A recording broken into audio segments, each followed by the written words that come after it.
और मारो इसे, ये इसी लायक है। अरे मारो गया रे। सरपंच जी, कालिया को चोरी करते हुए हम सब ने रंगे हाथ पकड़ा है। अब इसे गांव से बाहर निकाल देने में ही हम सबकी भलाई है। तो देर किस बात की है, अभी इसे धक्के मार के इस गांव के बाहर का रास्ता दिखा दो। अरे सरपंच जी, ऐसा मत करिए, मुझे एक मौका और दीजिए, मैं दोबारा कभी चोरी नहीं करूंगा। लेकिन गांव वाले उसकी एक नहीं सुनते और उसे मार मार के गांव की सीमा के बाहर निकाल देते हैं। हाय, मेरी कमर दर्द के मारे मेरी जान निकली जा रही है।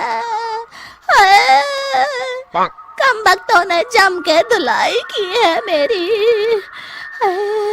अरे भगवान करे इनके गांव में भूचाल आ जाए, धरती फट जाए और सब गांव वाले उसमें समा जाए।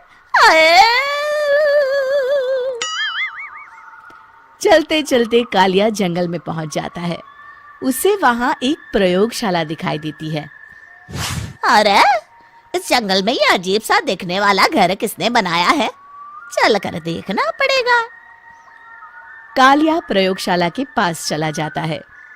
दो वैज्ञानिक प्रयोगशाला में बातें कर रहे होते हैं। बधाई हो डॉक्टर चमन, आखिरकार हम दोनों ने मिलकर एक ऐसी घड़ी का आविष्कार कर लिया है जिसे पहनकर कोई भी इंसान गायब हो सकता है। हाँ हाँ, तुमने बिल्कुल सही कहा डॉक्टर जर्माटो। अब कल सुबह ही हम इस जंगल से निकल जाएंगे, लेकिन उससे पहले आज रात के खाने का बंदोबस्त करते हैं। हाँ हाँ, मुझे तो बड़ी जोरों से भूख लगी है, चलो चलते हैं। दोनों वैज्ञानिक वहां से चले जाते हैं। उनके जाते ही कालिया प्रयोगशाला में दाखिल होता है। अच्छा तो ये बात है। कालिया बड़े से कांच के अंदर रखी घड़ी को बाहर निकाल लेता है और अपनी कलाई पर बांध लेता है। फिर घड़ी में लगा बटन दबा देता है। कालिया को एक जोरदार झटका लगता है। कालिया अपने आप को आईने में देखता है तो उसका पूरा शरीर पूरी तरह से गायब हो चुका होता है। अब तो जो चाहे वो कर सकता हूँ। सबसे पहले मैं उन सभी को सबक सिखाऊंगा। गांव वालों, मैं आ रहा हूँ। कालिया गांव की ओर चल पड़ता है। थोड़ी देर के बाद दोनों वैज्ञानिक वहां आते हैं। अरे ये क्या, लगता है कोई हमारी घड़ी चुरा कर ले गया है। ये देखो पैरों के निशान। अब क्या होगा, अगर वो घड़ी किसी गलत हाथों में पड़ गई तो अनर्थ हो जाएगा। तुम चिंता मत करो, हमारी घड़ी में जो बैटरी लगी है ना, वो सिर्फ 24 घंटे चलेगी। उसके बाद वो घड़ी काम करना बंद कर देगी। उधर दूसरी तरफ गांव में सरपंच अपने घर में सो रहा होता है। तभी एक आहट से उसकी नींद खुल जाती है। अरे कौन है वहाँ?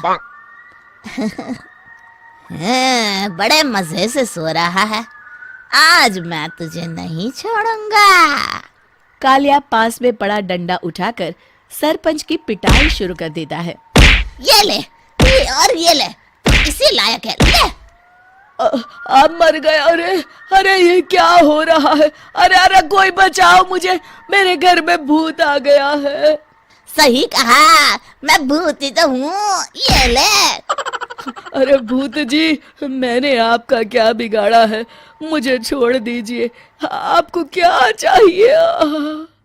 तेरे घर में जितना भी पैसा है ना, मुझे ला कर दे दे, तब मैं तुझे छोड़ दूंगा और यहाँ से चला जाऊंगा। सरपंच अपनी तिजोरी से पैसे निकालकर एक बड़े कपड़े में बांधकर जमीन पर रख देता है और कालिया वो सारा पैसा लेकर वहां से चला जाता है। दूसरी तरफ जमींदार गांव के चौराहे पर खड़ा कुछ लोगों से बात कर रहा होता है।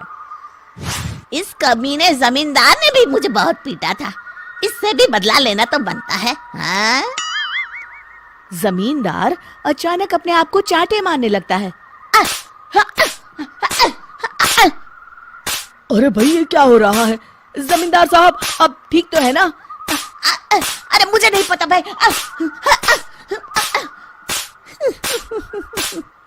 अरे मर गए रे, ये तो पक्का किसी भूत प्रेत का काम है। जमींदार के अंदर कोई भूत आ गया है, इससे पहले कि ये हमारे अंदर आ जाए। मनोहर भाई, अपनी जान बचानी है तो भागो यहाँ से।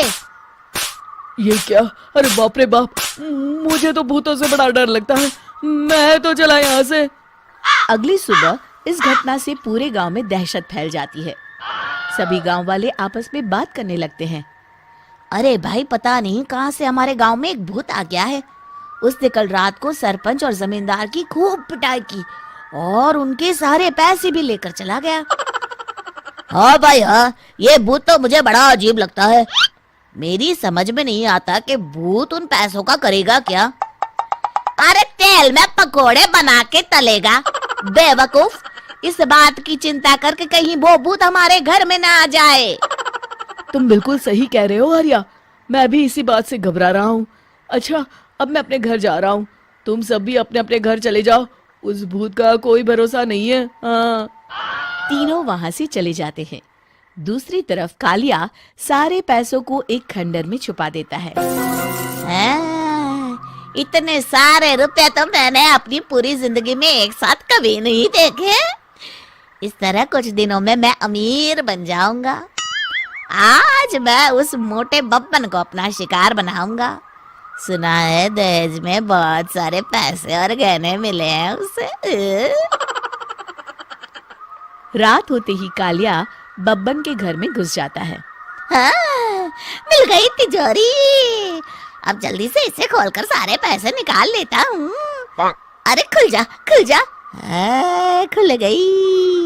कालिया पैसे थैले में भर ही रहा था कि तभी बब्बन उसके बगल में आकर खड़ा हो जाता है। भाई क्या कर रहा है? हाँ? अरे हट। अरे तेरी इतनी हिम्मत, मैं तेरे सामने खड़ा हूँ और तू फिर भी मेरी तिजोरी से पैसे चुरा रहा है। अरे मैं तो गायब हूँ, तू मुझे कैसे देख रहा है? कालिया अपनी घड़ी को देखता है। अरे इसे क्या हो गया है? हाय, लगता है बैटरी खत्म हो गई। अच्छा, तो आज मैं तेरी बैटरी अच्छे से चार्ज कर देता हूँ। अरे भाग्यवान, जरा मेरा डंडा तो लाना। ये मोटा मुझे नहीं छोड़ेगा। अरे भागो। कालिया भागकर घर के बाहर जाता है। बाहर सभी गांव वाले हाथ में डंडा लिए खड़े होते हैं। अच्छा, तो तू वो भूत है? मुझे माफ कर दीजिए सरपंच जी, मैं आपके और जमींदार जी के सारे पैसे लौटा दूंगा और आज ही हमेशा के लिए ये गांव छोड़कर चला जाऊंगा।